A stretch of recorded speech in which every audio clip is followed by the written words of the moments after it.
Hello, wonderful people.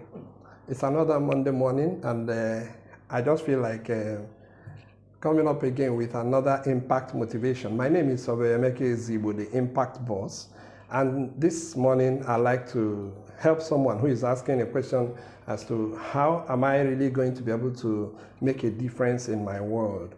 I know someone there is hungry, you believe you can influence things, you believe you can do something about the situations around you. I'm now going to share with you in a few minutes how you can make a difference, how you can command attention, how you can influence others, how you can bring about positive change even in the society where you find yourself. So what I want to talk about today is utilizing your distinction. Utilizing your distinction. To be the head, you need to be ahead. You need to be ahead in understanding what your difference from other people is. Nobody can command the attention of a people except you have a different view, except you have a unique approach to life. You cannot command the attention of others. You cannot be outstanding in life if you don't stand out. And that is what you need to know about making an impact. Even Saul in the Bible, as common as he was, as humble as he was, when the Bible wanted to talk to us about how he became king, they said he was shoulder high than every other person in Israel.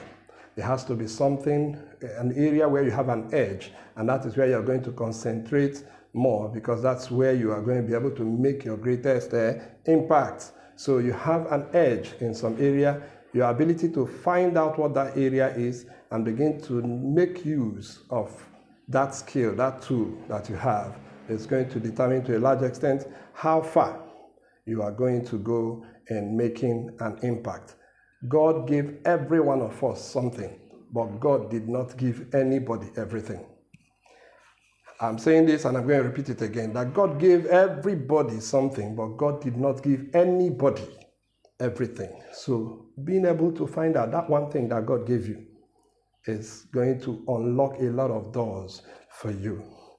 Some time ago, 3 years ago, actually, I lost sleep. I found it difficult, to sleep at night. What was the problem? You see, I was troubled with the situation of the country, with the situation of the society. Everywhere you go to, you see junkies. Everyone is on drugs. People are smoking shisha. People are in one kind of cult or the other. And I'm asking myself, so is there no hope for this society? Why can't government make things better? You see, the more I complained, the more bitter I got. Now I discovered I became restless the more I continued to complain, because the thing to change the situation was in me all the while, but I was looking at it as something I needed to come from the outside. And that is when this impact vision was launched. So I could almost hear God asking me, why are you a hypocrite? Why are you complaining about the things you have refused to confront, the things you are unwilling to change? And that's my concern for you today. You complain about how everything is bad, how things are not working, but then you have something you have been given with which you can make a difference, and you choose to hoard it, you choose not to bring it out. So yes, I may not have everything, but I have something. I thought of it. I said, good, I have a very good orientation in life. I was brought up by parents and mentors who a lot of people looked up to. And I asked myself, so if these guys are failing and they are not as privileged as me, is it unexpected that they will fail when they didn't have the kind of grooming that I also had? So from that day, I decided, no, I'm not celebrating any more birthdays. For my birthdays, I will look for people to make their lives better. I will grant people direction. I will give people focus. I will make people find their place in life. And you wouldn't know what that began to do with me.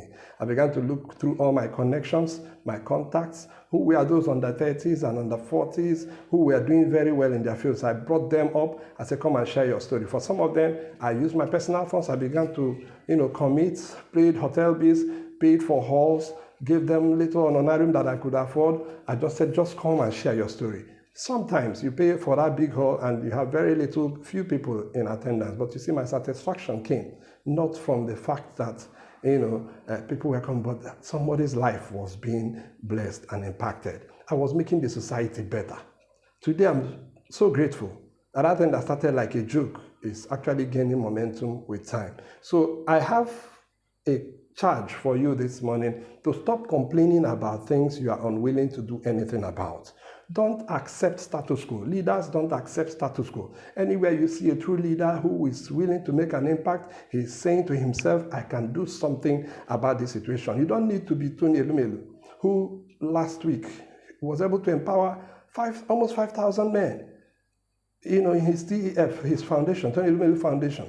I don't have that means for now, but there is something I can do. I may not impact 5,000, but I can impact 50. I can impact 5. I can impact 10 with what I have, which may not be money.